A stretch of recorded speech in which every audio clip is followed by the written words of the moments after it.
ఇవాళ పిఠాపురానికి పవన్ కళ్యాణ్. ఏలేరు రిజర్వాయర్ను పరిశీలించనున్న డిప్యూటీ సీఎం.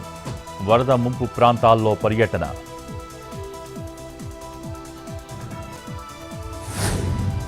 పార్టీ ఫిరాయింపు ఎమ్మెల్యేల అనర్హతపై నేడు తెలంగాణ హైకోర్టు తీర్పు.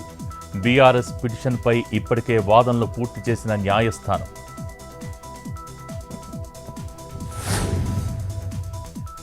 ఖమ్మం జిల్లా భవానీపురంలో పర్యటించిన భట్టి విక్రమార్క. వాగులో మృతి మలిశెట్టి సాంబశివరావు కుటుంబానికి పరామర్శ. మృతుడి కుటుంబానికి 5 లక్షల చెక్కును అందించిన డిప్యూటీ సీఎం.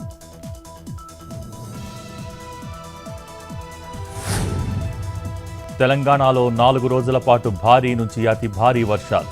ఆసిఫాబాద్, మంచిర్యాల జిల్లాలో భారీ వర్షాలు కురిసే అవకాశం. 2 జిల్లాలకు ఆరెంజ్ అలర్ట్, 6 జిల్లాలకు ఎల్లో అలర్ట్.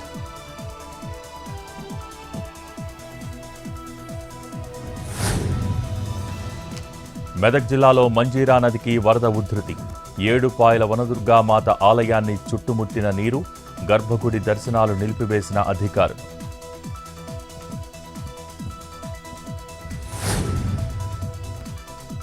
నాగర్ కర్నూలు జిల్లా దుందుభి వాగులో చిక్కుకున్న కారు. 9 మందిని కాపాడిన పోలీసులు. శ్రీశైలం నుంచి గూగుల్ మ్యాప్ చూస్తూ వస్తూ వాగులో చిక్కుకున్న కారు. గ్రామస్తుల సహాయంతో క్షేమంగా బయటకు తీసుకొచ్చిన పోలీసులు.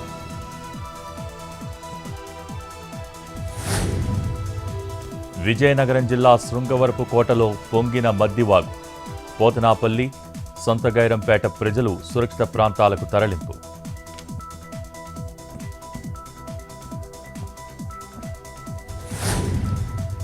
విశాఖ కొండవాలు ప్రాంతాల్లోని ఇళ్లకు ముప్పు. గోపాలపట్నంలో ప్రమాదపు అంచున 50 ఇళ్లు. 50 అడుగుల లోతులో పడిపోయే ప్రమాదం. 10 ఇళ్లలోని 20 కుటుంబాలను తరలించిన అధికారులు.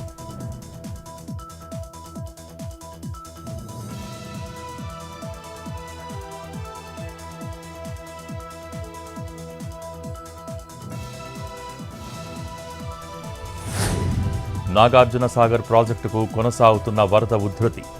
24 గేట్లు ఎత్తి 2,59,730 క్యూసెక్కుల నీరు విడుదల.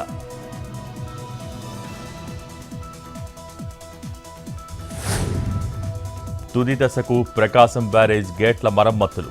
2 గేట్లకు పూర్తయిన కౌంటర్ వెయిట్ల బిగింపు. ఇవాళ గేట్ల పనితీరు పరిశీలించనున్న అధికారులు.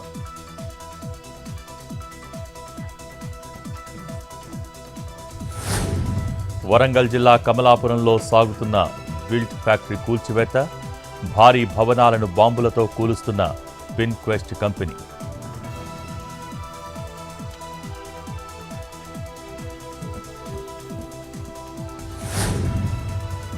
రాజస్థాన్ అజ్మీర్లో దంచి కొడుతున్న వర్షం. రోడ్లపైకి భారీగా చేరిన వరద నీరు.